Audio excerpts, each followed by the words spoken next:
कक्षा 11वीं विषय भौतिक शास्त्र।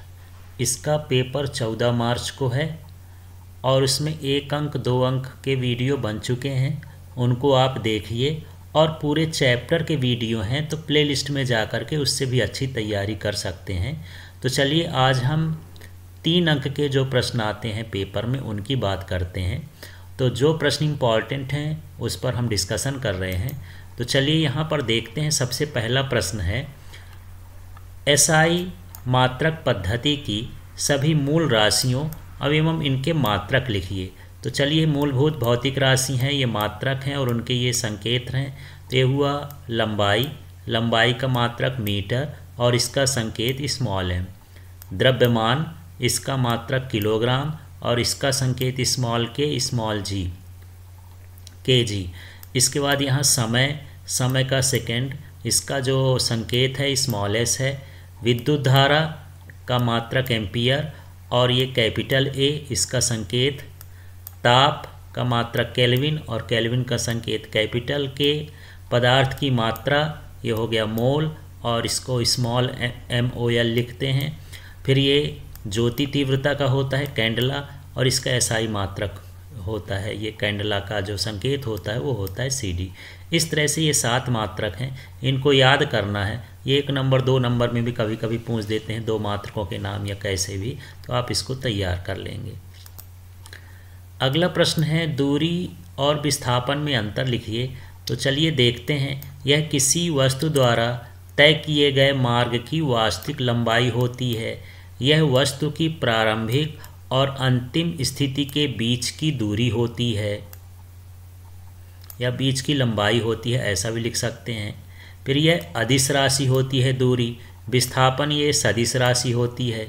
दूरी सदैव धनात्मक होती है। यह धनात्मक, ऋणात्मक या शून्य भी हो सकती है।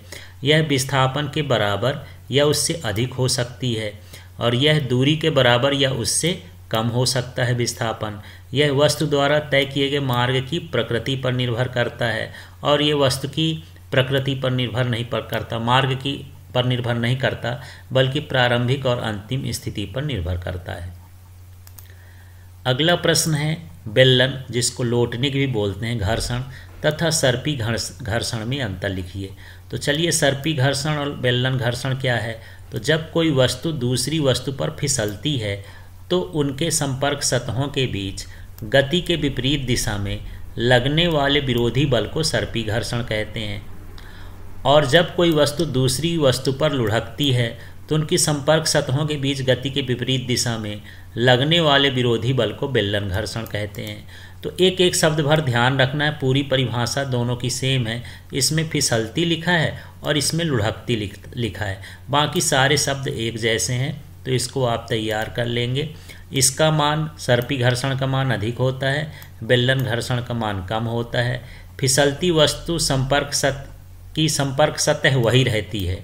लुढ़कती वस्तु की संपर्क सतह बदलती रहती है, क्योंकि लुढ़कती है तो बार बार संपर्क सतह बदलता रहता है। यहाँ पर जैसे आप हाथों को परस्पर घिस सकते हैं तो वो एक सर्पी घर्षण है, और जो पहिया चलता है, लुढ़कता है, तो वो एक तरह का बेलन घर्षण है। अगला प्रश्न है, संवेग संरक्षण का नियम लिखिए तथा इसे सिद्ध करिए।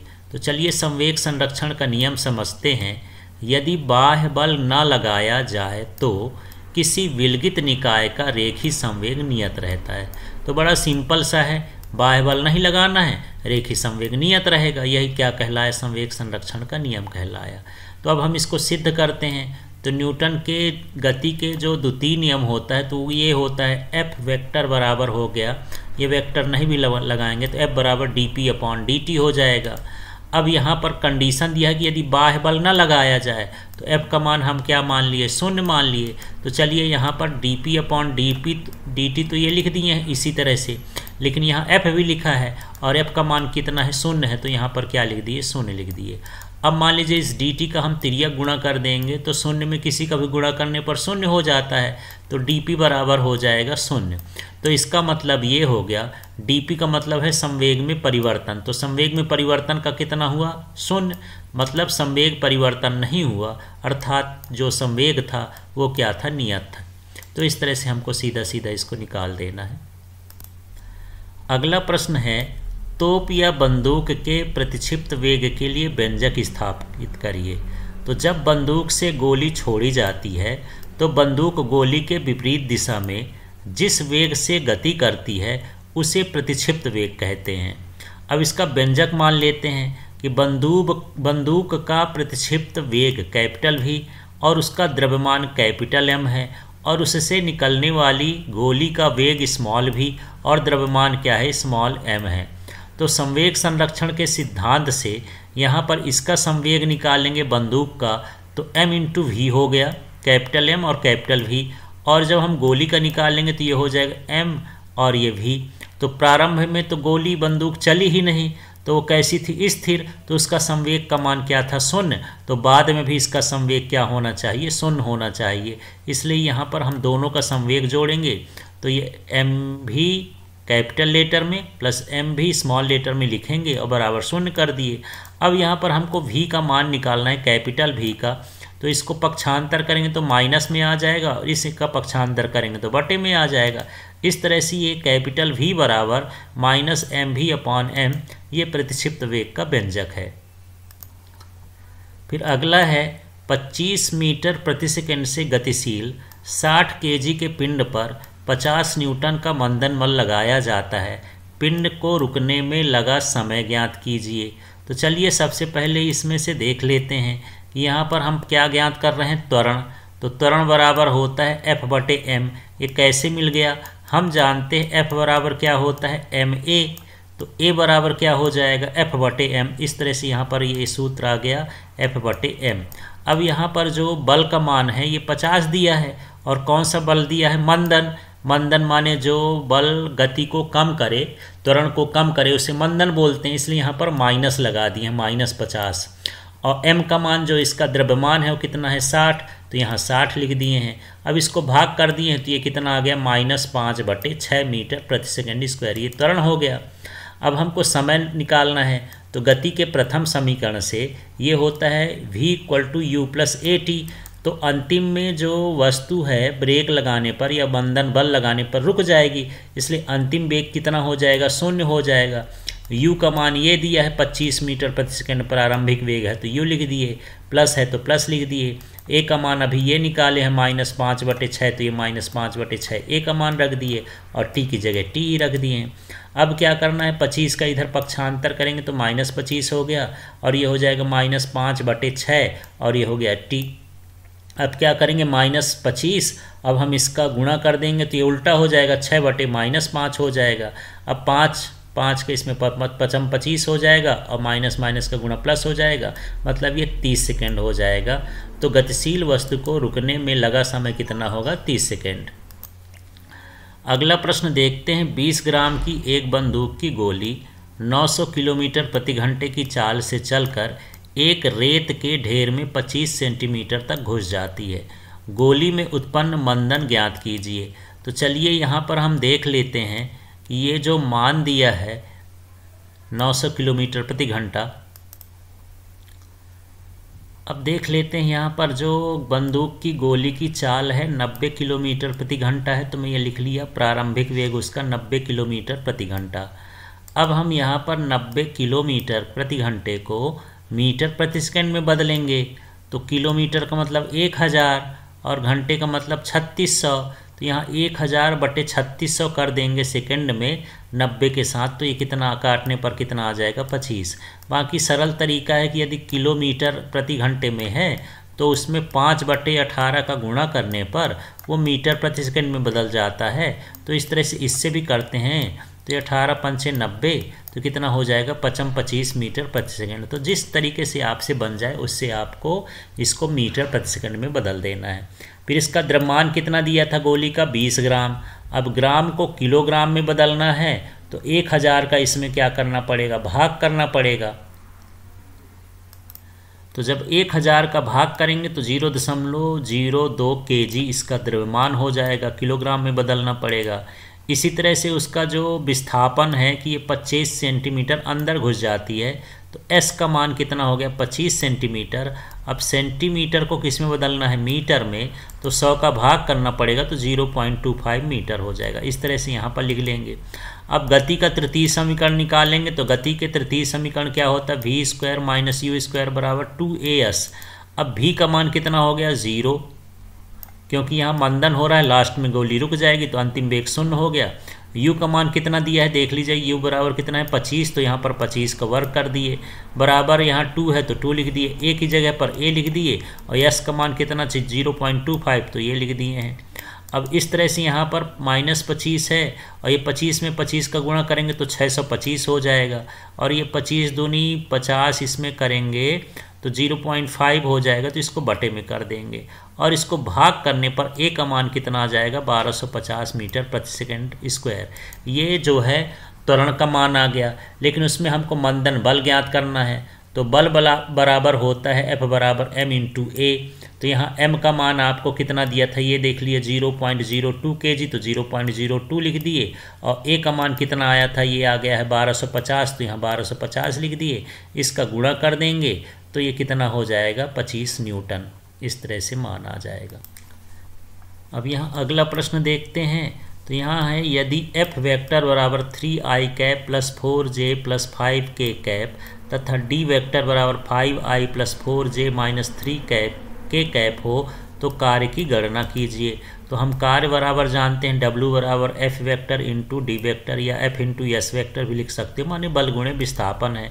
तो यहाँ F का मान ये है तो ये F का मान रख दिए हैं, और इसके बाद ये D का मान ये है तो D का मान ये रख दिए हैं, और जो कार्य होता है अदिश गुणनफल होता है, तो इसमें I का गुणा I के वाले के साथ होता है गुणांकों का, j वाले का j के साथ, k वाले का k के साथ। तो चलिए 3 का गुणा किससे होगा, 5 से, ये I है तो 3 पचे क्या हो गया 15। फिर इसके बाद यहाँ पर 4 का गुणा किससे होगा, j वाले के साथ, इसमें भी j है इसमें भी j है, बाकी का शून्य हो जाता है इसलिए ऐसे लिख देते हैं, तो 4 चौको 16। फिर यहाँ 5 का गुणा किससे होगा, 3 से, तो ये -3 है तो ये -15 हो गया, यहाँ से -15 और +15 कट जाएगा तो इसका कितना आ जाएगा 16 इकाई आ जाएगा। फिर अगला है कार्य ऊर्जा प्रमेय लिखिए तथा इसे सिद्ध करिए। तो देखते हैं कार्य ऊर्जा प्रमेय क्या है। किसी वस्तु पर बल द्वारा किया गया कार्य गतिज ऊर्जा में परिवर्तन के बराबर होता है, और इसको सूत्र में ऐसे लिख देते हैं ये। तो ये W का मतलब है किसी बल द्वारा किया गया कार्य, और डेल्टा का मतलब है गतिज ऊर्जा में परिवर्तन, और ये बराबर होता है, इसी को पढ़ देना है कि किसी बल द्वारा किया गया कार्य गतिज ऊर्जा में परिवर्तन के बराबर होता है। इस तरह से ये कार्य ऊर्जा प्रमेय कहलाता है। अब हम इसकी व्युत्पत्ति करेंगे, तो मान लेते हैं माना किसी वस्तु का द्रव्यमान m है, उस पर लगाया गया बल F है, त्वरण a है, विस्थापन s है। तो यदि वस्तु का प्रारंभिक वेग u, अंतिम वेग v हो, तो गति के तृतीय समीकरण से, तो गति का तृतीय समीकरण ये होता है 2as equal to v square minus u square. अब यहाँ पर हम क्या कर रहे हैं, अगली स्टेप में m का गुणा कर दिए हैं दोनों तरफ। तो देखिए इसमें m नहीं था, m आ गया, इसमें भी m का गुणा कर दिए, इसमें भी m का गुणा कर दिए, मतलब दोनों तरफ m/2 का गुणा कर दिए हैं। यहाँ दोनों पक्षों में m/2 का गुणा करेंगे तो ये 2 भी कट जाएगा। तो इस तरह से आ गया। अब यहाँ पर हम जानते हैं कि m इंटू ए बराबर क्या होता है, बल होता है, तो F इंटू एस हो गया ये। और यहाँ पर ये जो है ये फाइनल गतिज ऊर्जा है, माने अंतिम गतिज ऊर्जा, तो KF लिख दिए। KF माने फाइनल काइनेटिक एनर्जी, और ये प्रारंभिक वेग के साथ है तो ये हो गया प्रारंभिक गति माने इनिशियल काइनेटिक एनर्जी। तो इस तरह से इन दोनों का प्रारंभिक और अंतिम को हम बोलेंगे गतिज ऊर्जा में परिवर्तन। तो यही हो गया। और Fs का मान कितना होता है, W होता है, माने बल गुणे विस्थापन बराबर W हो जाता है। तो इस तरह से इसको हम सिद्ध कर सकते हैं कि किसी बल द्वारा किया गया कार्य गतिज ऊर्जा में परिवर्तन के बराबर होता है। अब अगला प्रश्न है शक्ति किसे कहते हैं। शक्ति के लिए सूत्र P बराबर F इंटू V स्थापित करिए। तो कार्य करने की दर को शक्ति कहते हैं, और ये P बराबर होता है W/T। तात्क्षणिक शक्ति हमको निकालना है, तो तात्क्षणिक शक्ति क्या हो जाएगी, P बराबर dW/dt। सिर्फ कुछ नहीं, इस सूत्र जो लिखा है इसके सामने dd और लग गया है तो ये तात्क्षणिक शक्ति बन गया। अब W बराबर जो होता है वो होता है F इंटू एस, क्योंकि कार्य बराबर होता है बल गुणे विस्थापन, तो F इंटू एस लिख दिए। अब F ये जो है अचर है तो F को बाहर निकालेंगे तो ये हो जाएगा ds/dt। और ये जो ds/dt है तो s का मतलब विस्थापन और t का मतलब समय, तो ये विस्थापन बटे समय क्या होता है, वेग होता है। तो इस तरह से ये P बराबर F/v हो जाता है, ये भी कर सकते हैं। यदि आप d/dt नहीं लगाते हैं तो आप डायरेक्ट भी कर सकते हैं। अब अगला प्रश्न है, कोई बाइक 5 मीटर प्रति सेकंड के एक समान वेग से गतिमान है। यदि सड़क द्वारा टायर पर 300 न्यूटन का घर्षण बल आरोपित होता है तो बाइक के इंजन की शक्ति क्या निकालना है। तो यहाँ पर देखिए, यहाँ जो दिया है ये 5 मीटर पर सेकेंड, ये वेग हो गया, तो वेग को हम लिख दिए 5 मीटर पर सेकेंड, और इसमें जो लगने वाला बल है वो कितना है, 300 न्यूटन। तो F का मान कितना हो गया, 300 न्यूटन। और हम जानते हैं कि अभी शक्ति बराबर P बराबर होता है F/v, यहाँ निकाले हैं P बराबर F/v।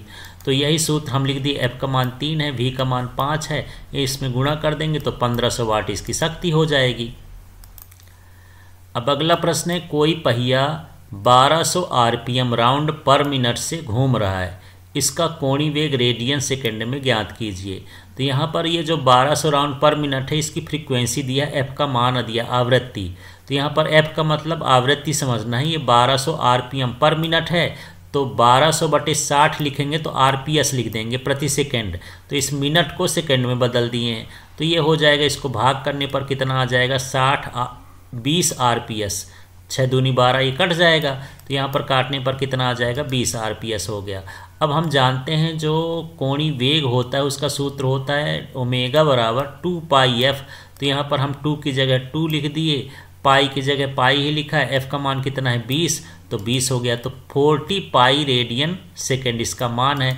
यदि आप चाहें तो पाई का मान रख करके भी हल कर सकते हैं, तो ये है, तो ये उत्तर भी सही है, ये उत्तर भी सही है, दोनों आप कर सकते हैं। इसमें पाई का मान रख करके भी निकाल सकते हैं, बिना रखे भी निकाल सकते हैं।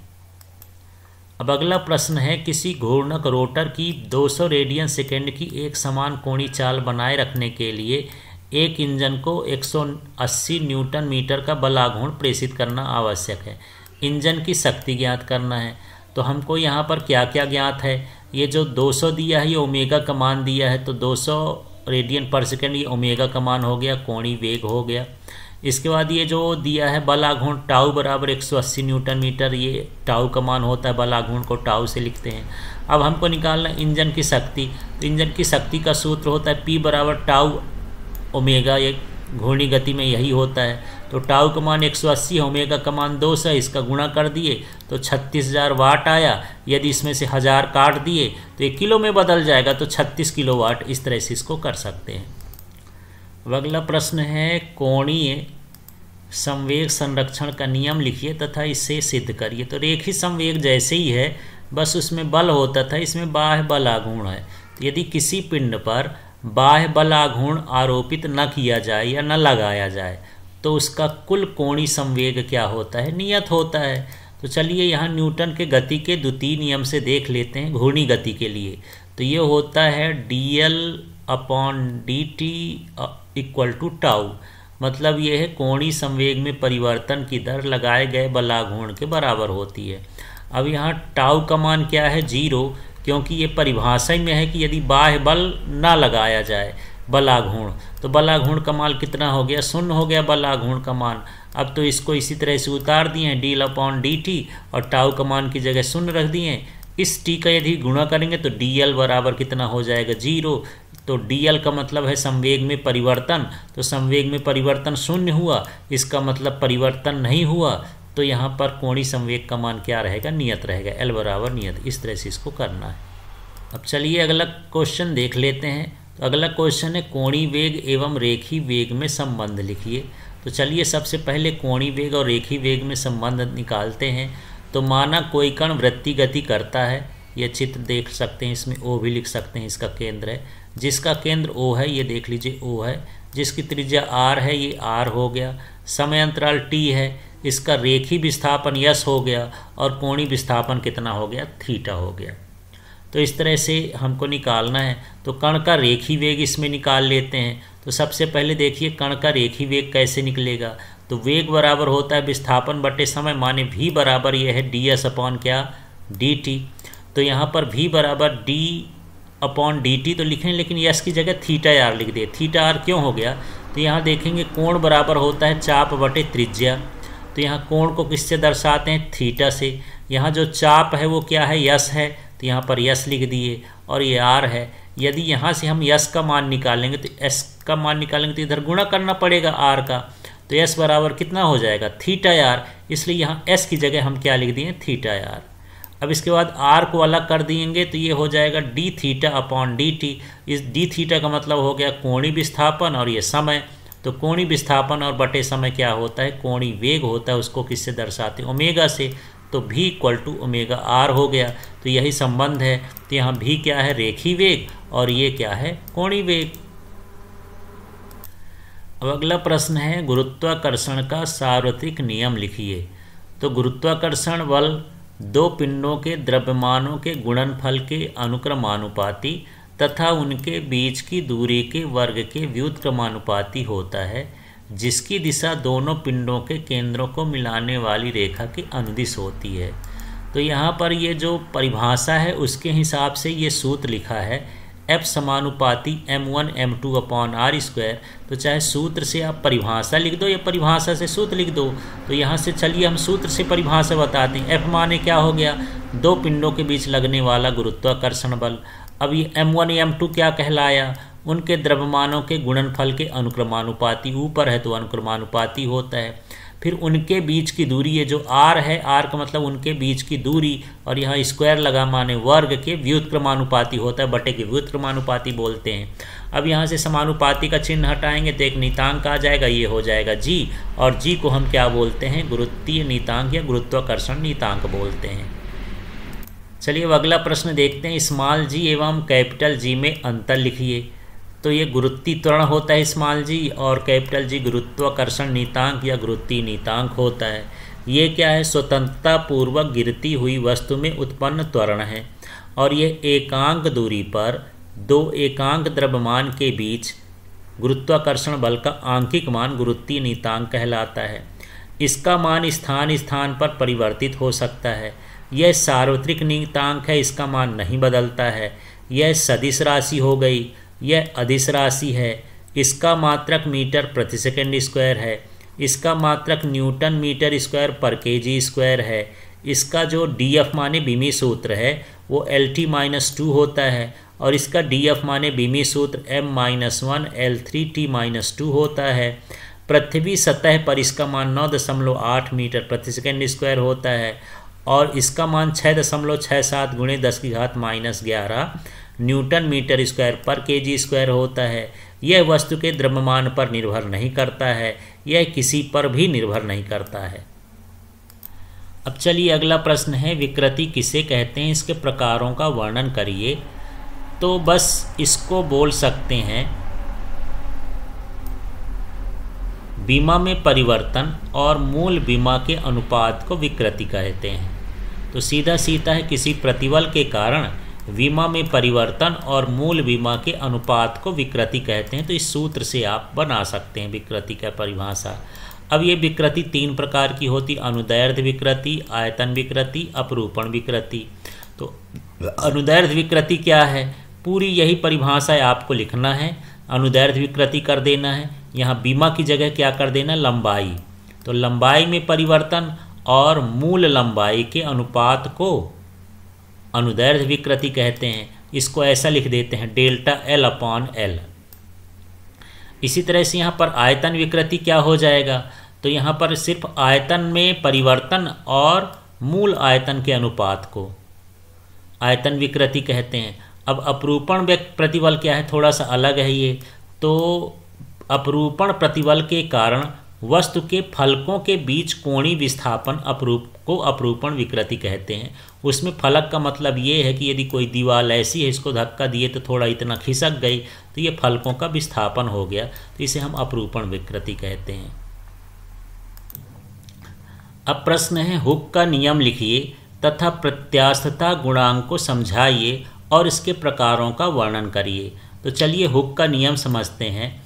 अल्प विरूपण के लिए प्रतिबल विकृति के समानुपाती होता है। इतना छोटा सा है, अल्प विरूपण के लिए प्रतिबल विकृति के समानुपाती होता है, यही हुक का नियम है।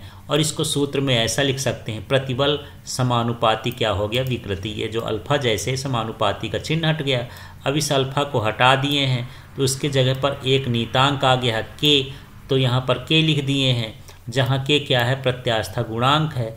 अब यहाँ पर प्रत्यास्था गुणांक की परिभाषा लिखते हैं, तो प्रत्यास्था गुणांक क्या हो गया, प्रत्यास्थता की सीमा में प्रतिबल और विकृति के अनुपात को प्रत्यास्था गुणांक कहते हैं।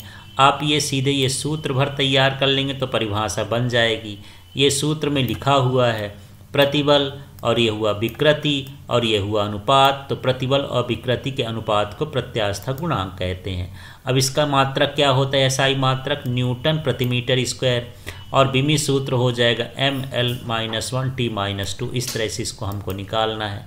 अब हम इसके प्रकारों की बात करते हैं, तो सब में अब एक ही तरह का है। प्रत्यास्थता की सीमा में अभिलंब प्रतिबल और अनुदैर्ध्य विकृति के अनुपात को यंग प्रत्यास्था गुणांक कहते हैं। तो यहाँ पर देख लीजिए ये सूत्र बना हुआ है, सूत्र से परिभाषा सरल हो जाएगी। यहाँ पर क्या है, प्रत्यास्थता की सीमा तो सब में जोड़ देंगे, तो प्रत्यास्थता की सीमा में अभिलंब प्रतिबल और अनुदैर्ध्य विकृति के अनुपात को यंग गुणांक कहते हैं। अब इसी तरह से यहाँ पर देखिए अभिलंब प्रतिबल को लिखते हैं हम F/A और अनुदैर्ध्य विकृति को लिखते हैं डेल्टा L/L। तो यहाँ पर A जो है नीचे आ जाएगा, ये L ऊपर चला जाएगा। आप गणित लगाएंगे तो इस तरह से ये सूत्र हो जाएगा। इसके बाद दूसरा प्रकार होता है आयतन गुणांक या बल्क मॉडुलस भी इसको बोलते हैं। तो फिर से वही हो गया, प्रत्यास्थता की सीमा में अभिलंब प्रतिबल और आयतन विकृति के अनुपात को। तो देख लीजिए ये सूत्र होता है आयतन गुणांक का, ये आयतन प्रत्यास्था गुणांक का। तो अभिलंब प्रतिबल और बटे आयतन विकृति के अनुपात को आयतन गुणांक कहते हैं। इसको दर्शा देते हैं B से। अब अभिलंब प्रतिबल को लिखते हैं F/A, और ये हो जाएगा जो आयतन विकृति होती है उसको लिखते हैं डेल्टा V/V। अब यहाँ पर क्या हो रहा है, देखिए P कैसे आ गया, तो बल बटे क्षेत्रफल, यहाँ पर तरल का दाब होता है, तो F/A को हम क्या लिख सकते हैं, P, और ये V ऊपर चला जाएगा तो V/डेल्टा V, और माइनस लगा हुआ है। तो दाब लगाने से आयतन घटता है, इसलिए यहाँ पर माइनस लगा दिए हैं। फिर है इसमें अपरूपण विकृति। तो अपरूपण विकृति, वो अपरूपण गुणांक या दृढ़ता गुणांक क्या कहलाता है, फिर से वही प्रत्यास्थता की सीमा में अभिलंब प्रतिबल और अपरूपण विकृति के अनुपात को अपरूपण प्रत्यास्था गुणांक कहते हैं। और ये सूत्र होता है सीधा सीधा, तो ऊपर क्या लिखा है, अपरूपण प्रतिबल, ये लिखा है अपरूपण विकृति, और डंडे को बोल देते हैं अनुपात को अपरूपण गुणांक कहते हैं। इसको दर्शाते हैं ईटा से। ये ईटा अंग्रेजी का जो अक्षर यन होता है उसी को हम थोड़ा सा ये लाइन बड़ा कर देते हैं तो ईटा दिखने लगता है। अपरूपण प्रतिबल को F/A लिखते हैं और अपरूपण विकृति को थीटा लिखते हैं, तो F/A थीटा, इस तरह से इसका आ जाएगा।